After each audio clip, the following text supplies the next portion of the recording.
Une jeune femme enceinte se tenait devant une tombe. Après la mort de son premier mari, elle s'était remariée. Elle aménagea avec son nouveau mari, accompagné de son fils de 3 ans.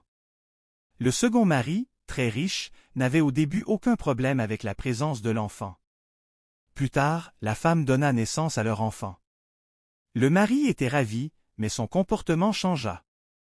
Peu à peu, il commença à rejeter le fils aîné, devenu orphelin de père.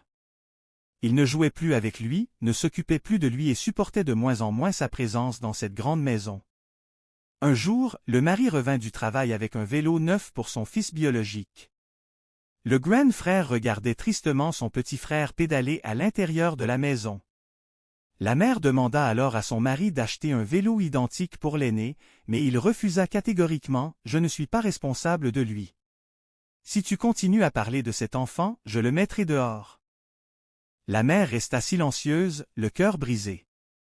Avec le temps, la préférence du mari s'intensifia.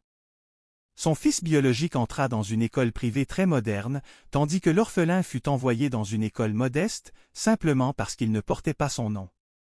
Un jour, la mère répliqua avec colère. « L'éducation n'est pas une récompense d'appartenance. » Le mari cria. « J'en ai assez.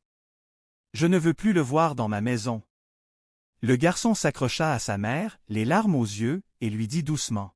« Maman, ne sois pas triste. Dans ce monde, rien ne mérite que tu verses des larmes pour moi.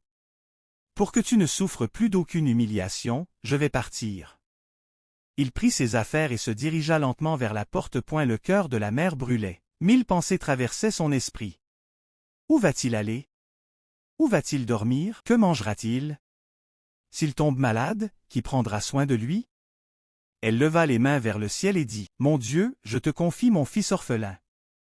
Prends-le sous ta protection, garde-le et ramène-le sain et sauf. » 10 ans plus tard, la vie dans la grande maison n'était plus la même.